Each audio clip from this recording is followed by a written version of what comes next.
The Israel-Hamas conflict, a relentless cycle of violence and retaliation, continues to cast a long shadow over the Middle East.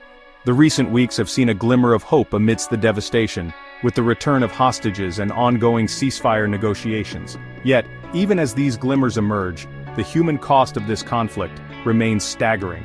The conflict, which erupted on October 7, 2023, with a devastating Hamas attack on Israel, has left deep scars on both sides. The initial attack, which claimed the lives of approximately 1,200 people in Israel, also resulted in the capture of over 250 hostages. The subsequent Israeli counteroffensive in Gaza has resulted in a devastating humanitarian crisis, with Gazan health authorities reporting over 48,000 Palestinian deaths. Amidst this backdrop of loss and destruction, the recent return of hostages offers a faint ray of hope.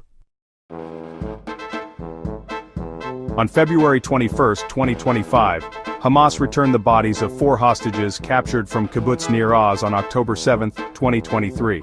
The remains were identified as Shiri Bibas, her 2 sons, Ariel and Kfir, and Oded Lifshitz. However, controversy arose when Israel confirmed the identities of the 2 children and Lifshitz, but disputed that the 4th body was Shiri Bibas. This discrepancy highlights the deep mistrust and animosity that continues to plague the relationship between Israel and Hamas.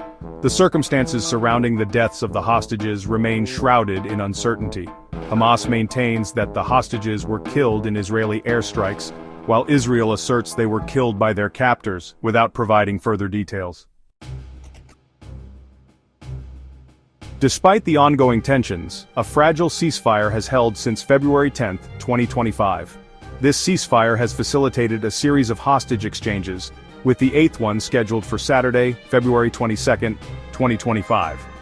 This exchange is expected to see the release of 6 live Israeli hostages in return for over 600 Palestinian prisoners.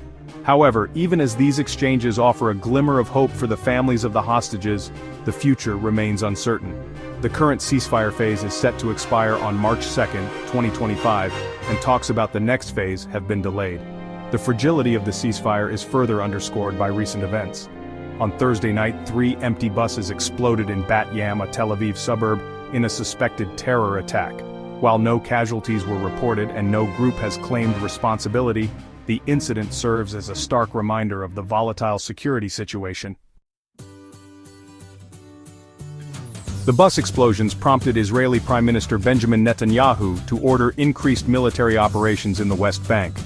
This escalation of force underscores the challenges in achieving a lasting peace. As the Israel-Hamas conflict enters its 6th month, the human cost continues to mount.